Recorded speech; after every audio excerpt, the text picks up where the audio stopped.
We are back in Copenhagen for the restaurant that turned Denmark into a gastro-nation. Its name is Noma. Arguably the best restaurant in the world will close for good at the end of 2024.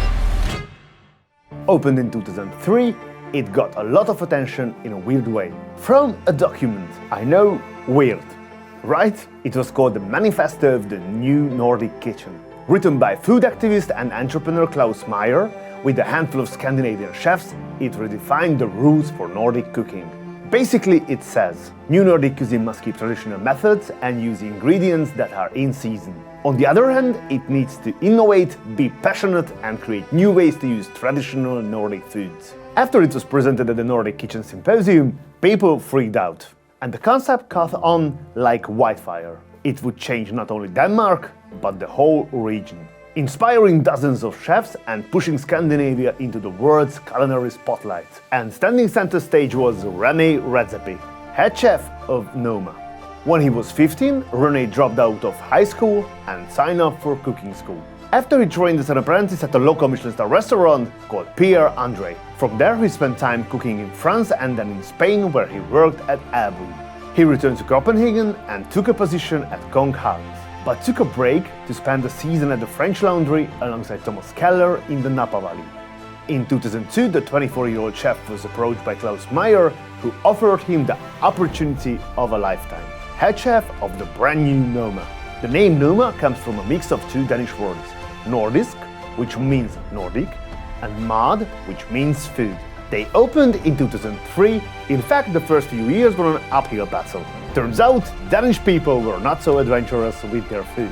They were used to traditional dishes like roast pork and potatoes, and left the local food landscape unexplored. For example, out of 55 edible berries in the region, people ate only 7. Redzepi knew that changing what people eat would not happen overnight. But many wondered if it was possible at all.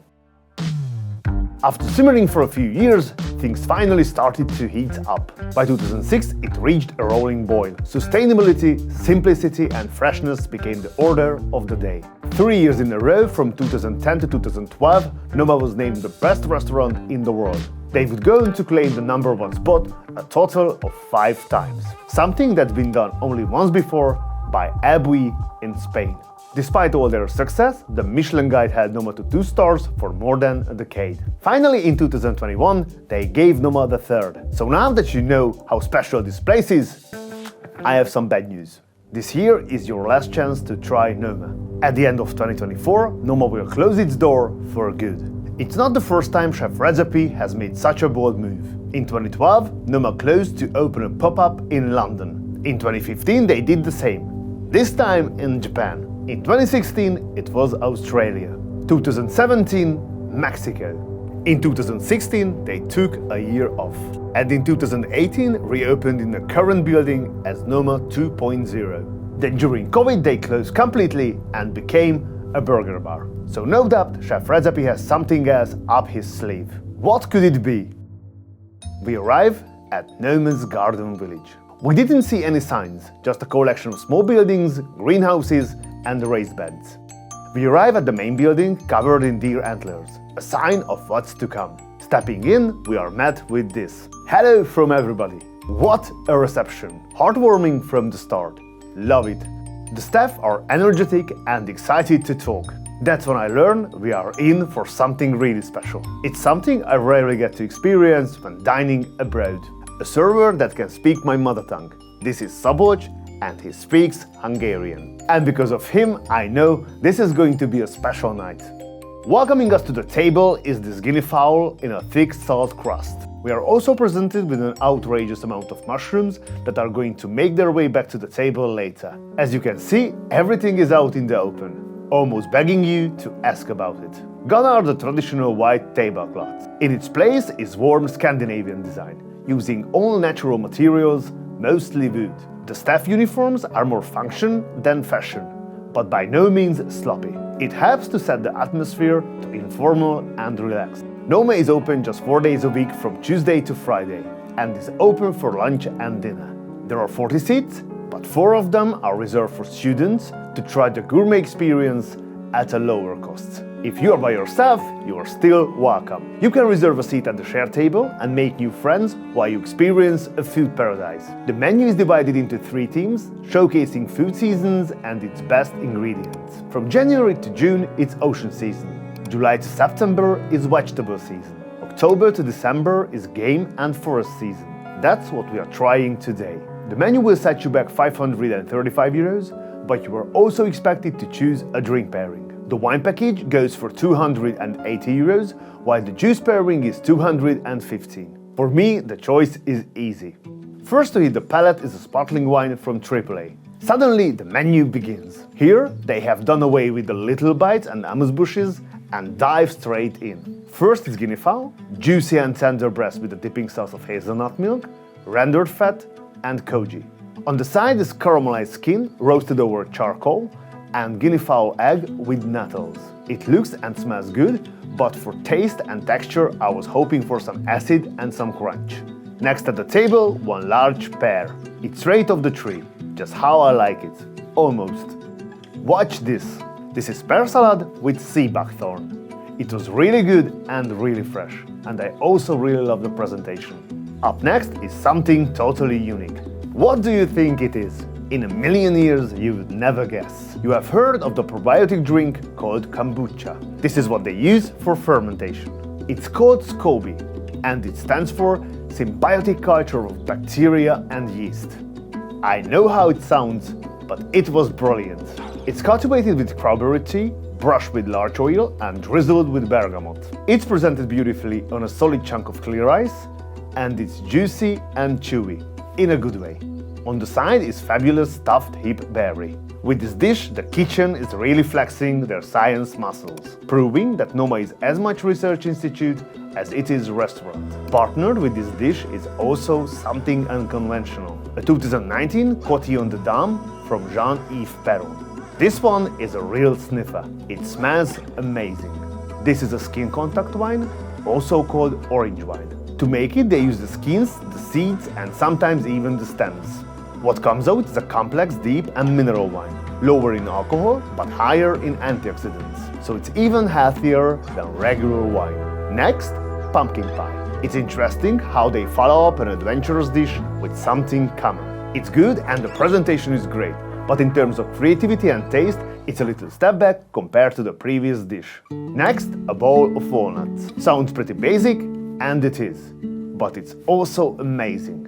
Each fall, Noma's beekeeper brings fresh walnuts from his tree, and each year they find a way to incorporate them into the menu. Part of the daily prep work at Noma includes cracking the shells and carefully peeling the skin away to reveal the tender meat of the walnut. It's paired with a balanced and full-bodied Japanese sake served warm. Up next, this cherry leaf sandwich, but it's more like an ice cream sandwich. It's crispy cherry leaves with foamy goat cheese ice cream. They make things really interesting by adding white truffle from Piedmont. Hey, that's not Danish. That's cheating. Technically. Yes, but I was happy they did. It set up a wonderful balance of flavor and texture. Umami, salty, sweet, creamy, light and crunchy. One of the best of the meal so far. Speaking of things I like, the interior here is super inviting, and the atmosphere created by the staff is something special. And it's clear they are not trying to impress, they are just doing their thing. Nothing fancy or high-end. That said, I love a nice glass, and wish I had one. The rest is brilliant. Our next wine is from French producer, who is a former musician turned winemaker producing unfiltered wine. This one is an acidic Chenin that is absolutely vibrant. It's paired with wild boar belly, apple and lingonberry. Just look at that fat. You know what that means. Fat means flavor. And this dish has a lot of it. This is an outstanding one. Chef Rene Redzepi drops by. He has come to show us something. At first, I think it's pork belly. But turns out it's SCOBY. Remember that dish we had earlier? This is where it started from. I'm not sure I needed to see or smell that, but when a super chef casually drops by your table just to show you something in a huge jar, it's pretty cool. Next, we have gelatin made with mushroom. On top is a ring of fresh sunflower seed, and in the middle, whipped cream. Interesting and pleasant texture, with a heavy umami flavor. Coming up, we have a clever dish that will make you curious or turn your stomach.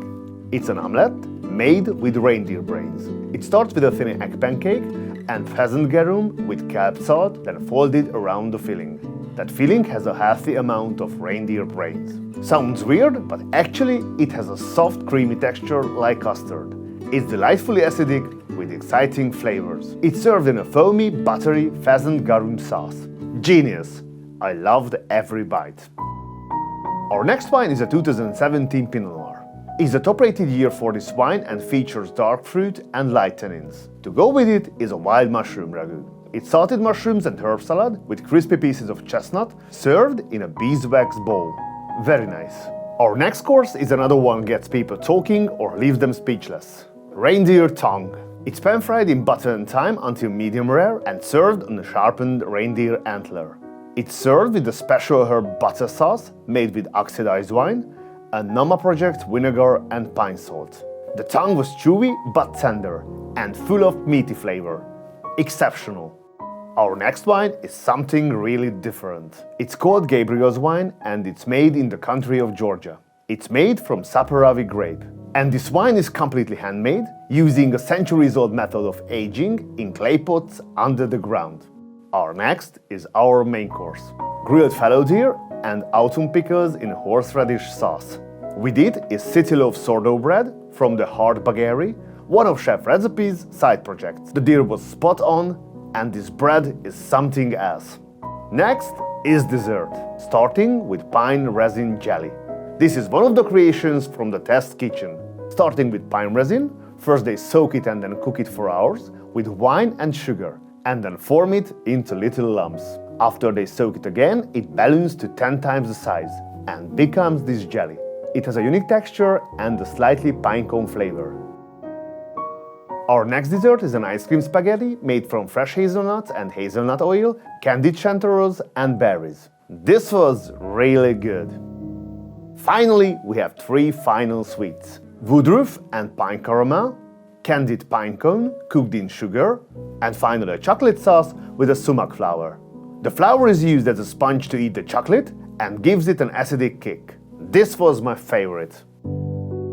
After our meal, our generous waiter Szabolcs gives us the grand tour. We see everything, no door goes unopened. When all is said and done, we make our way to the door. They say goodbye like they said hello, with all hands on deck, and present us a parting gift from Noma project on the way out.